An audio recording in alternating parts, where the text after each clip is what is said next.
Hola, ¿cómo les va? Tengan ustedes muy buenas noches y bienvenidos a un nuevo programa de nuestro ciclo de todos los martes en esta tercera temporada de Los Consejos de Manolo. Hoy sufriendo un poco, pero contentos, ¿no? Seguimos y bueno, vamos a ver cómo nos va con Bélgica, que hoy anduvo muy bien, así que bueno, tienen los muchachos unos 3 o 4 días para recuperarse y espero que el sábado sigamos por la misma senda, ¿no? Bueno, quiero agradecer a todo el equipo que trabajó en la semana, a toda la gente que se comunicó toda la semana y que hemos dialogado a través de los mensajes, a través del Facebook, de cosas habituales, de cosas del programa, siempre relacionados con la prevención de nuestros niños, como lo hacemos habitualmente. Hoy nos convoca un tema que fue muy solicitado, muy pedido, porque si bien es una enfermedad o una situación que hoy está bastante controlada, no deja de preocuparnos porque cuando aparece realmente no es de las mejores, ¿no? Y sobre todo porque uno la puede confundir con otra enfermedad, con otra patología. El tema que elegimos para hoy es hablar sobre las hepatitis. Ese va a ser el tema de hoy, hepatitis en niños, que prácticamente no difiere de la hepatitis del adulto, o sea que nos va a servir para la mamá, para el papá, para la tía, para el abuelo, la abuela, todos los que están escuchando y viéndonos en este momento. Así que yo creo que es un tema más que interesante y un tema del cual le podemos sacar provecho, más allá de que sea un tema muy amplio, ¿no? Pero vamos a, como siempre le digo, tratar de rescatar lo más importante, tratar de rescatar los conceptos que nos sirvan, que nos queden y sobre todo trabajar mucho sobre la prevención. Porque como siempre les digo, una vez que la tenemos a la enfermedad, quiere decir que ya no tuvimos o no guardamos los recaudos necesarios. Antes de entrar a la enfermedad, a la hepatitis en sí, vamos a hablar un poco del hígado. ¿Qué es el hígado? ¿Qué es lo que se va a enfermar, ¿no es cierto? El hígado es una glándula, todas las conocemos, sabemos que está ubicada acá, como lo muestra la imagen, a la derecha. Por debajo de los pulmones hay un músculo que se llama diafragma e inmediatamente ahí comienza el abdomen y esa masa que ven allí amarronada, ese es el hígado, ¿no? Entonces esa es la situación, como ven es una glándula bastante grande, bastante importante, que ocupa un gran espacio y así como ocupa un gran espacio cumple múltiples funciones que vamos a decir para qué sirve el hígado, ¿no? Porque por algo está ahí. Hay algunos órganos que realmente están en el organismo y que no tienen ninguna función, que no cumplen ninguna actividad, como puede ser el apéndice u otras. Sin embargo, el hígado es fundamental. El hígado es fundamental para la vida de la persona, para los niños, para los adultos, y desde el momento mismo de la concepción y hasta la vida adulta, ¿no es cierto? El hígado tiene varias funciones. Yo le voy a nombrar algunas de las más importantes y eso nos va a dar a entender el porqué al enfermarnos sufrimos tantas alteraciones. El hígado tiene entre algunas de las funciones, por ejemplo, la de generar las proteínas, ¿no? Las proteínas, sobre todo la albúmina, que son las que van a nutrir a nuestro organismo. Tiene la capacidad de almacenar a las proteínas y algunas vitaminas, genera el glucógeno. Ustedes saben que el glucógeno es el combustible, ¿no es cierto?, que mueve al organismo, genera la glucosa, que es lo que nos permite mantenernos en actividad. Tiene algunas otras funciones muy importantes el hígado, por ejemplo, en el hígado está la vesícula, y la vesícula es la que genera las sales biliares. Las sales biliares son esas que van al intestino y que ayudan a digerir la comida. Entonces, si ustedes observan esta imagen, van a ver la relación que tiene. Yo les decía, debajo del diafragma, que es un músculo, está el hígado. Eso que ven verde es la vesícula, que muchas veces hay que sacarla porque ya no cumple su función. Ahí al lado del hígado nomás está el estómago, le sigue el intestino que rodea al páncreas y el duodeno. ¿Qué hace la vesícula? La vesícula forma, ahí se forman las sales biliares que pasan al intestino y son los que van a digerir la alimentación, a digerir los alimentos que nosotros diariamente recibimos. Por eso es que uno dice constantemente, me cayó mal, estoy mal del hígado, cuando uno come una comida pesada, cuando uno come una comida muy grasa, cuando se mandó ahí una trasnochada y se pasó un poco con la alimentación. Es fundamental que el hígado funcione bien, porque es el hígado el que va a ayudar a digerir todos los alimentos. Y otro de las funciones muy importantes que tiene el hígado es de intervenir en la coagulación de la sangre, ¿no? Fíjense qué importante que si el hígado no funciona bien, la persona no tiene capacidad de que su sangre coagule. Entonces ahí aparecen las hemorragias, aparecen cuadros realmente graves. O sea, esas son algunas de las funciones del hígado que son, digamos, las más importantes. Igualmente cumple un sinfín de funciones y vamos a concluir que sin el hígado la vida no es posible. Al punto tal que ustedes habrán escuchado que cuando un chico o un paciente o un adulto entra en lo que se llama una insuficiencia hepática y el hígado ya no funciona, probablemente la única solución, si es que tiene suerte, es llegar a un trasplante hepático. Es la única alternativa que a veces queda y, como ustedes saben, cuesta muchísimo conseguir un donante y conseguir un hígado en las condiciones adecuadas. Bueno, hechas estas consideraciones, vamos a entrar de lleno a lo que es el desarrollo del programa, que son las hepatitis. Las hepatitis, digamos, es una enfermedad inflamatoria o infecciosa que afecta a eso que estuvimos viendo, al hígado, ¿no es cierto? Pueden ser de múltiples causas, pueden ser provocadas por virus, pueden ser provocadas por bacterias, pueden ser generadas por autoanticuerpos, o sea, hay enfermedades que se llaman autoinmunes. ¿Qué quiere decir esto? Que las mismas anticuerpos que genera el organismo pueden a su vez afectar a su propio hígado y hacer que éste deje de funcionar adecuadamente.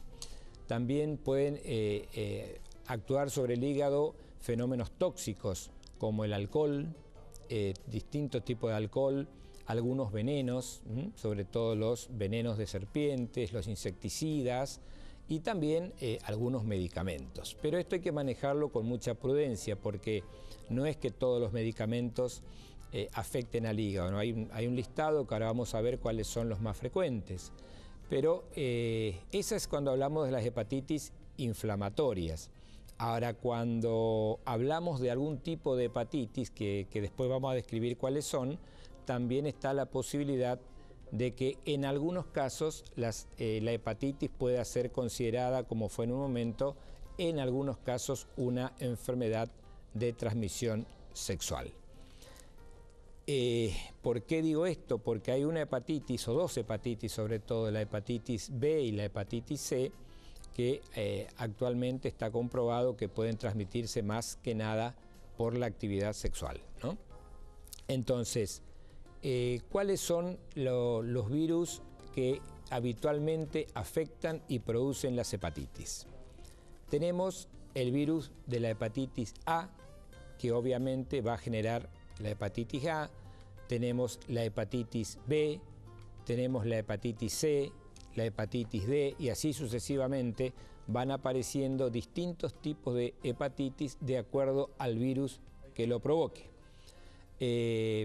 Las más conocidas son la hepatitis A, la hepatitis B, la hepatitis C, esas son las clásicas, pero no debemos dejar de lado algunas que son más raras como la D, la F, la G, pero la única manera de saber es identificando al virus que la produce. Y hay otros virus que escapan a los virus propios de la hepatitis, como son un virus que se conoce con el nombre de Epstein-Barr, que es un virus que es el que produce una enfermedad que se llama la mononucleosis. Muchos hemos hablado en programas anteriores de la mononucleosis, esa enfermedad donde el chico hace una angina muy fea, llena de placas, y se llena de ganglios el cuello, las axilas, aumenta el tamaño del hígado, del vaso, o sea, una enfermedad que produce una afectación general y que lleva mucho tiempo curarse. Y también un virus que hay que tener muy en cuenta, sobre todo en las futuras mamás, o sea, las que están embarazadas, que es el citomegalovirus. El citomegalovirus es uno de los virus más tremendos que afecta al embarazo y que puede traer consecuencias muy malas realmente para el bebé. Entonces ustedes entiendan cuando los obstetras toman esas precauciones de pedirle todos estos estudios de hepatitis, si tuvo hepatitis A, hepatitis B, si le pide el citomegalovirus, si tuvo rubiola, si tuvo paperas. ¿Por qué?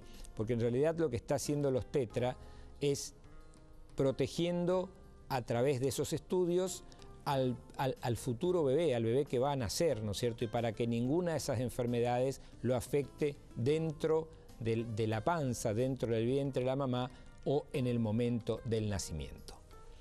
Esas son las hepatitis producidas por virus. También tenemos las hepatitis producidas por algunas drogas. Por ejemplo, pero siempre hablamos del uso y del abuso de drogas, ¿no? Y hablamos de drogas y no estoy hablando de drogas de opiáceos, no, sino de medicamentos. Por ejemplo, el paracetamol, usado en exceso se sabe que puede producir hepatitis, por eso tratamos de evitar la automedicación. Hay un medicamento que hoy que se usaba mucho cuando había mucha tuberculosis, que era la isoniazida, que era lo que se llama un medicamento muy hepatotóxico, o sea, producía tremendos trastornos en el hígado. De la misma manera, la alfa-metildopa, que es un diurético que también se usa en las embarazadas, pero no, tomen esto con precaución. Yo no estoy diciendo que esto le va a provocar una hepatitis. Puede ser que el exceso de estos medicamentos o lo que se llama la idiosincrasia de cada paciente, o sea, cómo reacciona un paciente a cada medicación, puede generar en un tipo de hepatitis. También algunas hormonas y algunos anestésicos como el alotano y los que también en un momento fueron muy hepatotóxicos, pero a medida que la medicina y la ciencia va avanzando, se le va quitando la hepatotoxicidad a los medicamentos. La anfotericina, que es un medicamento antimicótico, o sea, para los hongos, pero no para los hongos de los pies ni de las manos, sino los hongos que se meten en el organismo y que producen enfermedades muy importantes, ¿no es cierto?, como encefalitis, como cerebelitis u otras enfermedades generalizadas. Después tenemos las hepatitis autoinmunes. Acá yo les decía donde el propio organismo es el que genera una reacción inadecuada y esto se produce habitualmente después de una infección viral, ¿no? Entonces, se introduce un virus en el organismo, que puede ser cualquier virus, el organismo reacciona generando anticuerpos contra ese virus y a su vez esos anticuerpos se vuelven contra la propia persona y afectan, por ejemplo, al hígado, produciéndole también un tipo de hepatitis que se llama hepatitis autoinmune y que es realmente grave, ¿no? Esas son los tipos de hepatitis que podemos ir encontrando. Hay otras causas que podemos encontrar también y sobre todo de la causa va a depender mucho la gravedad. Bueno, pero esto está recién comenzando, estamos definiendo, hablamos un poco de lo que es el hígado, cuáles son las funciones que cumple, hablamos de las principales causas que producen la hepatitis y en el próximo bloque o en los próximos bloques nos vamos a dedicar a los síntomas, al diagnóstico, al tratamiento y como siempre cerramos el último capítulo con la prevención. Así que no se vayan, estamos hablando de hepatitis, esto es lo mismo en el recién nacido, en el niño, en la embarazada, en la abuela, en el papá, en la tía, en el hermanito, así que nos sirve para todos. Recuerden que pueden comunicarse vía mensaje de texto 3764 75 98 45, Manolo espacio y el texto y los mensajes que ya están llegando, o también a través de nuestra página de Facebook en Los Consejos de Manolo. No se vayan, ya seguimos con hepatitis.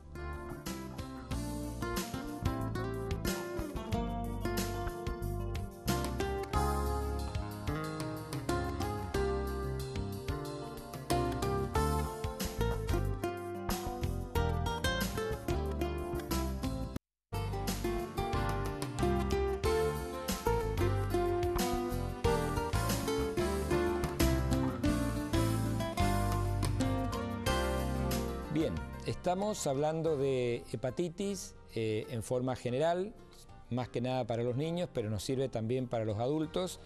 Y bueno, hay algunas preguntas que ya fueron entrando y que vamos a tratar de contestar, ¿no? Dice, doctor, quiero saber si las bebidas alcohólicas perjudican al hígado y en qué medida lo pueden hacer, y sobre todo en la mujer embarazada.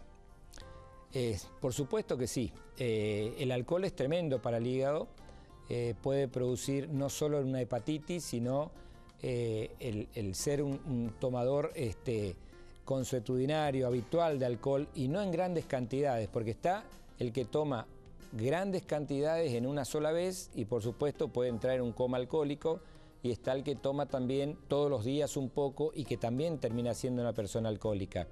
Eso va a generar o va a degenerar algún día probablemente en una cirrosis, que es una falla donde el hígado empieza a fallar y obviamente entramos en una insuficiencia hepática. Nos preguntan sobre cuáles son los síntomas de la hepatitis. Clara de Villacabello. Clara, ya vamos a hablar de los síntomas, por supuesto que sí. En un instante vamos a hablar detenidamente de todos los síntomas. Y una tercera pregunta que me resulta muy interesante y que quiero contestarles es donde me dicen si la hepatitis crónica no tiene cura. Sí, es verdad. Quisiera saber por qué hace mucho que la tengo y no recibo respuestas seguras. Bueno, la hepatitis crónica es para toda la vida. La hepatitis crónica quiere decir que ya pasó de la hepatitis aguda a la cronicidad, se instaló y la va a tener toda la vida. Se puede llevar una vida con buena calidad si uno toma los recaudos necesarios y sobre todo si cumple las indicaciones, si se cuida en la alimentación y se cuidan en determinados aspectos, pero de que la va a tener para siempre es lo más probable, ¿no? Bien, hay una infinidad de preguntas que vamos a ir contestando, pero bueno, vamos a seguir con el tema y después en todo caso al final contestaremos las que vayan llegando. Si seguimos con el tema de las causas de hepatitis, para poder entrar después en los síntomas, también hay algunas de causas que llamamos metabólicas, como la hemocromatosis o enfermedad de Wilson, donde se produce una acumulación de hierro, el exceso de hierro se acumula en el hígado y eso hace que el hígado deje de funcionar. Después tenemos las hepatitis obstructivas. Acá quiere decir que hay algo que obstruye a la normal circulación dentro del hígado y sobre todo a la circulación de la bilis desde la vesícula hacia el intestino. Acá tenemos los cálculos que están muy de moda, los cálculos que se enclavan en la vesícula, y bueno, ahí necesariamente hay que ir a operar y a sacar la vesícula. Habíamos hablado, el programa anterior, habíamos hablado de los parásitos, y hay parásitos que obstruyen también la vía hepática y producen alteraciones. Y también, obviamente, como siempre, no pueden faltar los procesos malignos, como las neoplasias, o sea, el cáncer de hígado, ¿no?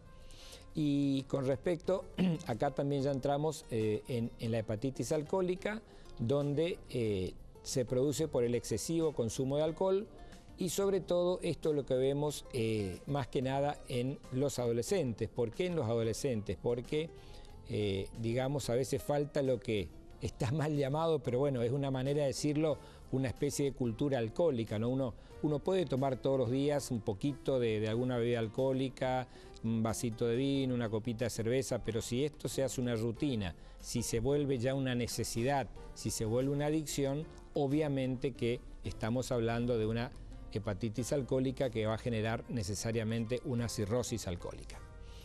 También tenemos las hepatitis más graves, ya por ejemplo la hepatitis isquémica, que es cuando esa mala noticia que nos dan cuando dicen, bueno, tiene un fallo multiorgánico, está fallando todo el organismo, hay una infección severa, el hígado dejó de funcionar, el hígado claudicó el riñón, están claudicando todos los órganos, es lo que se llama el hígado de sepsis o el hígado de shock, y bueno, es una situación lamentablemente muy, muy mala y prácticamente irreversible.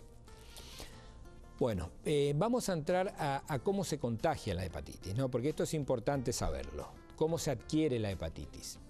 Y de las más frecuentes vamos a hablar sobre todo de la A, la B y la C, que son las que más vemos. La hepatitis A es una enfermedad muy frecuente. Hoy, gracias a las vacunas, gracias a la prevención, se ha logrado disminuir muchísimo la incidencia de estas enfermedades. De todas maneras, siguen apareciendo hepatitis porque hay chicos que no fueron vacunados, porque hay chicos que hoy son ya adolescentes y no han recibido la vacuna. ¿Por qué? Porque la vacuna de la hepatitis B y de la hepatitis A son obligatorias desde hace un tiempo. Ahora sí ya están formando parte del calendario oficial de vacunación. Entonces antes había que comprarlas las vacunas.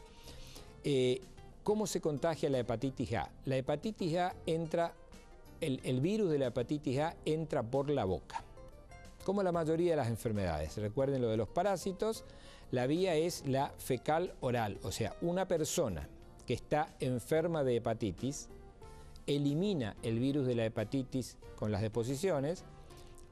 Si no se higieniza bien las manos, si no se lava bien las manos, contamina objetos, esos objetos pasan de mano en mano, son tomados por otra persona, son llevados a la boca y de esa manera obviamente que nos vamos a encontrar con que el virus entra al organismo por la vía oral. ¿Cómo lo hace? Por el agua contaminada, por la ingestión de las frutas mal lavadas, de las verduras mal lavadas, la ingestión de agua no potable, o sea, el tomar agua de pozo, el tomar agua de un estanque, agua que pueda estar contaminada o estacionada. O sea, ahí no solo está el dengue y no solo están las otras, acá está también el virus de la hepatitis, ¿no? Los pescados también en mal estado, que han perdido la cadena de frío, los alimentos que generalmente no están bien resguardados, las cremas pasteleras, toda esa serie de productos que requieren mantener la cadena de frío pueden desarrollar el virus de la hepatitis. Eso es cuando hablamos de la hepatitis A. Cuando hablamos de la hepatitis B, era rarísima antes porque la hepatitis B solamente se contagiaba, era una enfermedad prácticamente que involucraba al personal de salud. ¿Por qué? Porque se contagiaba a través de la sangre, a través de las jeringas. Entonces, una persona que se inyectaba y recibía sangre, ¿no es cierto?, de una persona que estaba enferma de hepatitis, obviamente se contagiaba. Entonces se contagiaban con las jeringas, se contagiaban con las agujas, con las transfusiones de sangre, pero hoy no. Hoy el virus de la hepatitis B ha adquirido cierta resistencia y también ya ahora se transmite por vía sexual, como lo es el SIDA, por ejemplo, el HIV, y también hay lo que se llama la transmisión vertical, que eso es muy importante. O sea, una futura mamá que tiene una hepatitis B, que es portadora de hepatitis B, puede transmitirle verticalmente, o sea, puede transmitir a su bebé la hepatitis B, y el bebé puede nacer con una hepatitis B y obviamente que la va a tener para toda la vida. Ahora vamos a hacer las consideraciones de cómo se puede evitar eso, ¿no? Y la hepatitis C, que es muy rara, pero es muy maligna, ¿no es cierto?, en el sentido que es muy agresiva, también se contamina, la transmisión se hace a través de elementos contaminados y también de jeringas y también de agujas. ¿Qué pasa con la hepatitis? Tiene un periodo de incubación que es largo, a diferencia de otras enfermedades. Ustedes recuerden cuando hablábamos de las enfermedades eruptivas, tienen 7 a 14 días, como la varicela, el sarampión, y ya aparece la enfermedad. Sin embargo, acá el periodo de incubación es más largo.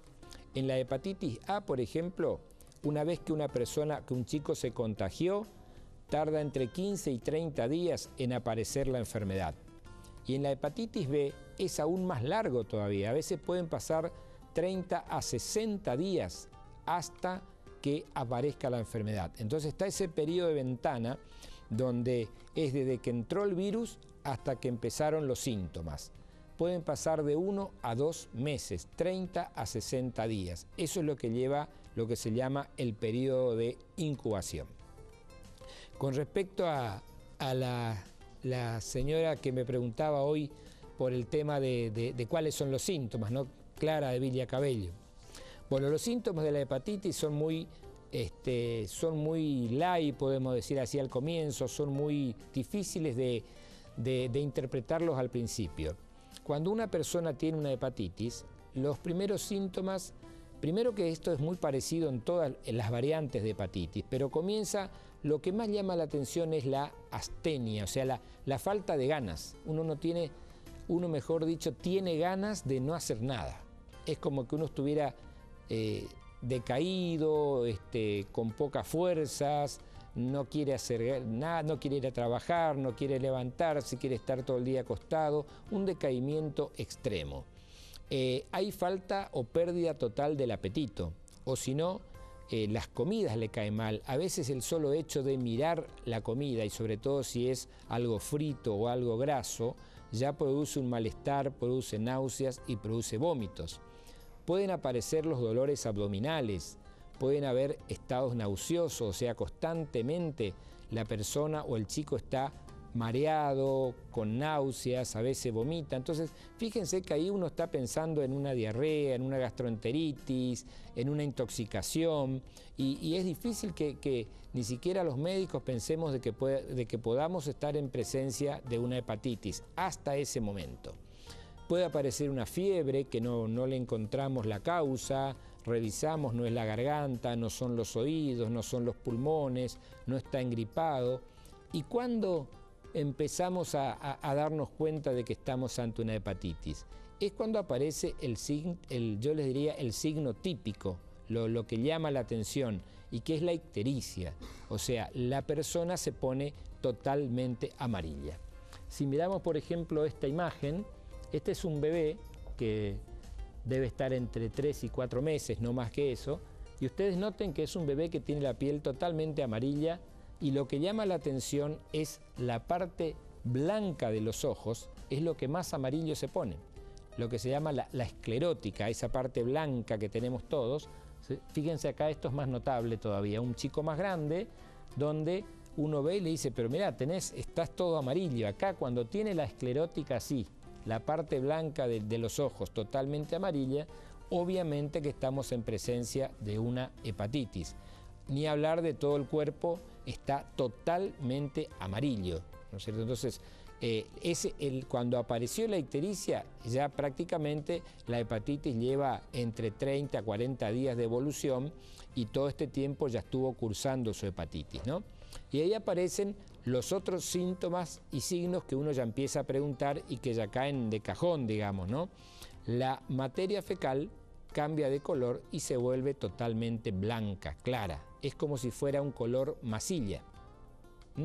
Y lo otro que llama mucho la atención es que la orina se pone totalmente oscura, como si fuera un té negro o un color así tipo una bebida cola, ¿no? Entonces, si nosotros tenemos un chico que está inapetente, que está amarillo, que vomita, que le duele la panza, que está decaído, que se puso totalmente amarillo, pero amarillo mal, ¿no es cierto? No es amarillito, sino pálido, sino amarillo, y que hace la materia fecal, o sea, la caca blanca y la orina es oscura, eso es una hepatitis. Ahí habrá que ver si es A, si es B, si es C o cuál es, pero es lo que ya la hepatitis está totalmente instalada.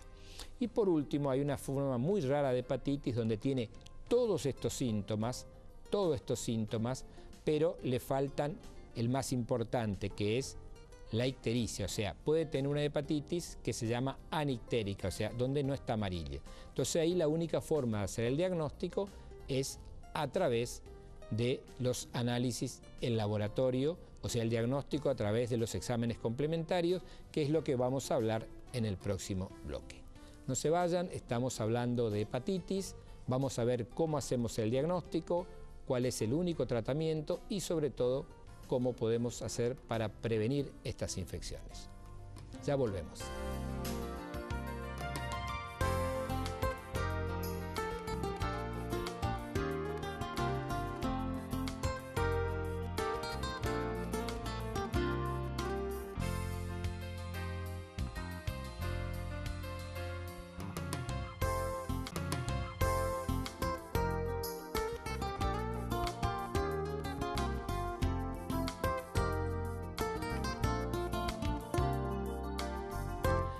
Bueno, estamos en el último bloque, en la última parte del programa, y tenemos algunas preguntas muy importantes que yo quiero responder, más allá de que seguramente en el transcurso de la semana las iremos respondiendo a las que no podamos ahora. Pero estas me parecen muy interesantes y quiero desarrollarlas ahora. Por ejemplo, la señora Elizabeth de Colonia Amado nos pregunta si la hepatitis B puede transmitirse a través de las jeringas y si está embarazada, ¿qué incidencia puede tener sobre su bebé? Bueno, Elizabeth, el tema es así. Si la mamá si es portadora de hepatitis, primero que puede contagiarse a través de la jeringa, de las agujas, sí, es la vía más frecuente. También lo habíamos dicho, la vía sexual. Una vez que la mamá tuvo la hepatitis B, es portadora de hepatitis B. Y quiere decir que se la puede transmitir a su bebé, al bebé por nacer. Y la transmisión habitualmente se produce en el momento del nacimiento. Entonces, lo que se debe hacer cuando una mamá tiene un diagnóstico de que es portadora de hepatitis B, por más bien que esté, porque no tiene ningún síntoma, simplemente el análisis le está dando de que es portadora de hepatitis B y está embarazada, tiene que tomar todas las precauciones, porque apenas nace el bebé hay que tomar algunas medidas con el bebé. Se le debe inyectar en las primeras 8 horas, de nacido, se le debe hacer la vacuna de la hepatitis B al bebé, cosa que se hace de rutina todo, pero también se le debe hacer una gamma globulina antihepatítica, que es lo que va a actuar de inmediato hasta que empiece a hacer efecto la vacuna. Entonces, debe recibir la vacuna y la gamma globulina. El tema es que es una gamma globulina que tiene algunos inconvenientes. No es fácil de conseguir, es muy cara, estamos hablando, para ser práctico, entre 8 o 10 mil pesos, 12 mil pesos a veces. Entonces, y tenemos unas horas para ponerlo. Quiere decir que cuando el bebé va a nacer, ya la mamá debe concurrir con la gamma globulina, que se la proporcionará su obra social o se verá cómo, pero es la única alternativa que tenemos. O si no, el bebé tiene el riesgo de adquirir la enfermedad y transformarse en un enfermo de hepatitis B. Tenemos otra pregunta que decía: doctor, mi hija fue trasplantada de hígado por una cirrosis autoinmune. ¿Qué riesgo corre? Bueno, yo le diría que gracias a Dios se pudo trasplantar, ¿no es cierto? Y si el trasplante fue exitoso y se toman los recaudos necesarios y es una enfermedad que está controlada, seguramente no va a tener ningún inconveniente. Seguramente va a poder llevar una vida de muy buena calidad, pero con los cuidados y los controles necesarios, ¿no? Bien, ¿cómo hacemos el diagnóstico de hepatitis? Siempre yo hago hincapié en el interrogatorio, en la pregunta, ¿qué es lo que le pregunta el médico a la mamá en este caso, o al papá o a la abuela que lleva al bebé o al chico al consultorio? ¿Dónde estuvo? ¿Qué comió? Si comió alguna comida fuera de lo habitual, si comió alguna comida que perdió la cadena de frío, si alguna comida de algún lugar, ¿no es cierto?, que por ahí no haya tenido un corte de energía eléctrica, si comió alguna crema pastelera. O sea, hay que buscar un poco en la alimentación. O dónde estuvo. Medicamentos que recibió en los últimos días, porque hay algunos que son hepatotóxicos. Y sobre todo, si no estuvo en contacto con alguna persona con hepatitis A o hepatitis B. ¿Cómo hacemos el diagnóstico? El diagnóstico lo hacemos, aparte del interrogatorio, con un laboratorio. Acá sí es indispensable el laboratorio. Lo de rutina es pedir lo que se llama el hepatograma. El hepatograma nos marca la función hepática, nos dice cómo está funcionando ese hígado. Y ahí aparece la elevación de unas enzimas que se llaman TGO y TGP, que cuando están aumentadas quieren decir que el chico tiene una hepatitis. Ahora, nos falta las dos partes. Una es pedir un estudio que se llama la gamma GT, que es lo que nos dice el pronóstico, si es una enfermedad que va a evolucionar bien o no va a evolucionar bien. Porque hay que aclarar que el 90% de las hepatitis evolucionan bien, se curan prácticamente solas. pero ese 10% que no se cura puede tener una muy mala evolución. Y también después ya tenemos que ver lo que se llama el coagulograma, o sea, ver si está afectada la coagulación de la sangre, porque si están afectadas los factores de coagulación, pueden producirse hemorragias, no hemorragia en piel, sino en cualquier órgano, en riñón, y sobre todo en el cerebro, que es donde más cuidado hay que tener. Una vez hecho el diagnóstico de hepatitis, lo que tenemos que hacer es ir a ver cuál de ellas se trata. Para eso están los estudios serológicos, que con la misma sangre se puede hacer. Podemos saber si es A o si es B. Si es una hepatitis A, digamos que es más benigna. Si es una hepatitis B, tiene un poquito más de problema y seguramente la va a tener para toda la vida. Y si es una hepatitis C, también estamos en problemas. ¿Por qué estamos en problemas? Porque no hay un tratamiento específico. Acá es una enfermedad que tiene su ciclo. Al no haber mucho para hacer, tenemos que hacer hincapié en el reposo. La persona con hepatitis tiene que estar acostada haciendo reposo. No puede ir a trabajar porque está contagiando, no puede ir a estudiar porque contagia a los otros chicos, no puede hacer ejercicio, actividad física. Entonces, un buen tratamiento higiénico dietético. A un chico con hepatitis ustedes le ponen una milanesa con un huevo frito y no lo puede ni mirar. Eso es característico, ¿no es cierto? Entonces, es una persona que debe eliminar los fritos, las grasas de su alimentación. Las medidas de sostén habituales, una buena hidratación y sobre todo, en algunos casos está recomendado el uso de antivirales, todo depende del tipo de hepatitis. En cuanto al pronóstico, yo les decía que el 90% evolucionan bien. A veces uno ni se entera que tuvo una hepatitis y no se puso amarillo. El que se puso amarillo va a saber que tuvo una hepatitis, pero ese 10% que no evoluciona bien es el más difícil de controlar, porque está evolucionando probablemente o a una hepatitis crónica, o a una cirrosis crónica, o a un hígado graso. Hoy me hacían una pregunta sobre el hígado graso que después le voy a contestar. Y entonces, o puede evolucionar también hacia una hepatitis fulminante, que prácticamente el paciente entra en lo que se llama insuficiencia hepática, fallan todos los sistemas, fallan todos los controles y lamentablemente terminamos mal. Bien, ¿qué podemos hacer? Existen las vacunas. Existen las vacunas para la hepatitis A y para la hepatitis B.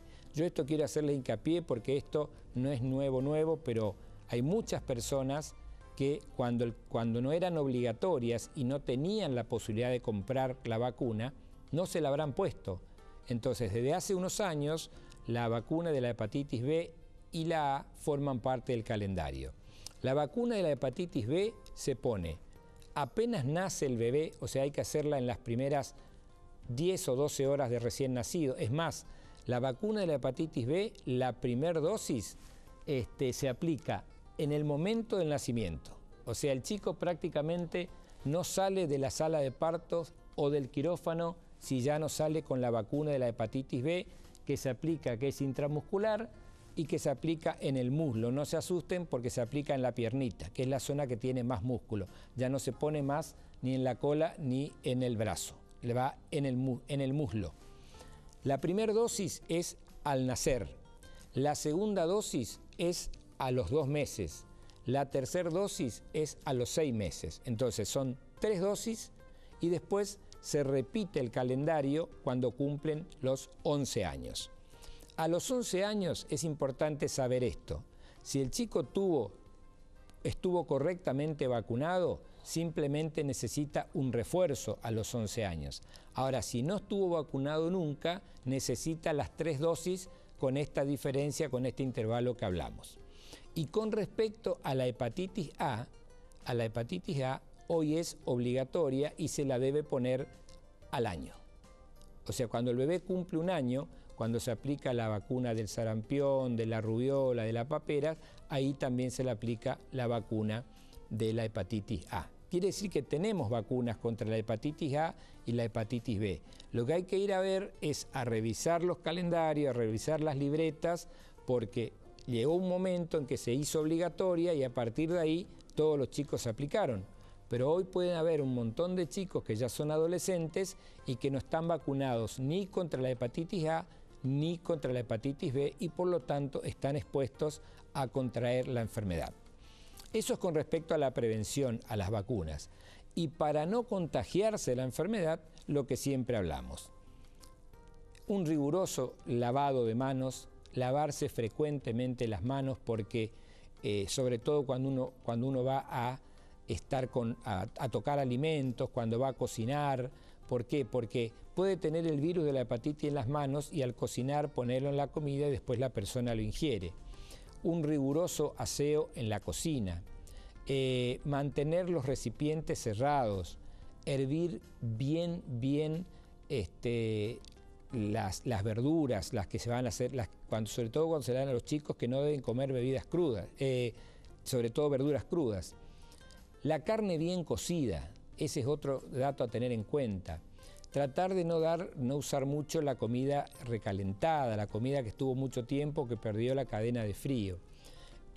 Insisto en el lavado de manos al cocinar, el lavado de manos al cambiar a los chicos. ¿Por qué el lavado de manos después de cambiar un chico? Antes y después, porque cuando uno le saca un pañal a un bebé y se contamina probablemente o toca la materia fecal porque le limpia con el óleo, con el aceite, con lo que sea, con algodón o con un pañuelito, pero puede tener contacto con la materia fecal. Y si después uno no se lava las manos, toca un vaso, toca un cubierto o se lleva la mano a la boca y el virus entra y produce la hepatitis. Uñas cortas, uñas limpias y para los más grandes, para los que están entrando en la adolescencia, una buena charla con los padres. Si los padres por ahí no se animan, buscar a la persona adecuada. ¿Por qué? Porque no es casualidad que a los 11 años los chicos deban ser vacunados con la vacuna de la hepatitis B. Recuerden que es muy frecuente la contaminación, la transmisión sexual, y son chicos que a partir de esa edad pueden comenzar a tener determinado tipo de actividad. Entonces, el sexo seguro en los adolescentes, ¿por qué? Porque es una vía de contagio y, por supuesto, como siempre hablamos, la prevención en la drogadicción y los consejos en la drogadicción, porque uno no se va a contagiar una hepatitis consumiendo paco, fumando un porro de marihuana, pero sí se va a contagiar una hepatitis seguramente si se inyecta algo. Y cuando uno está totalmente sobrepasado, cuando ya perdió el control de sí mismo, se inyecta lo que pasa por enfrente y sin tomar los recaudos necesarios. Entonces, como verán, son enfermedades que se pueden controlar, son enfermedades que se puede hacer la prevención tanto desde el punto de vista de la inmunoterapia, de las vacunas, como desde el punto de vista de la alimentación, de la higiene personal y de las medidas recomendadas para el contacto que uno tiene con la sociedad. Bueno, esto es un poco lo que yo quería contarles sobre las hepatitis. Esto sirve para el recién nacido, sirve para los bebés, para los niños, adultos, personas mayores, todos estamos expuestos. Acá no dependemos de la condición social ni socioeconómica, simplemente dependemos de que el virus nos entre o por la boca o por un pinchazo con una jeringa. Así que, como verán, se puede trabajar con esto, se puede hacer la prevención. Y como siempre les digo, ante la duda, la consulta precoz al médico. Esto es lo que yo les quería transmitir, espero que les sea de utilidad, si bien esta es la imagen que siempre queremos ver, ¿no es cierto? Un chico sano, un chico saludable, con esa mirada que nos transmite un porvenir venturoso, que nos transmite alegría, y no un chico enfermo, no saludable y en un ambiente que no lo sabe contener. Entonces, como siempre, con las recomendaciones por la salud de nuestros chicos, por la salud de nuestros niños, para que todos tengamos un futuro mejor, un conocimiento mejor y podamos vivir en un país mejor, debemos colaborar desde el punto de vista de la salud y desde el punto de vista del conocimiento. Bueno, esto se nos fue el tiempo. Es lo que quería decirles o puedo decirles sobre hepatitis. Obviamente que no es algo tan profundo, es algo que se puede entender. Espero les haya sido de mucha utilidad. Recuerden que nos podemos ver de nuevo el sábado a las 13 horas, que seguramente no nos vamos a ver a esa hora, me voy a corregir. A las 13 horas vamos a estar mirando seguramente el partido. Entonces el programa irá un poco, la repetición del programa seguramente irá un poco más tarde después del partido. Y sí nos veremos de nuevo, como todos los martes, en vivo a las 9 de la noche por el Canal 2, el canal de todos, en los consejos de Manol. Gracias por estar de aquel lado, gracias por hacernos el aguante y que tengan una muy buena semana.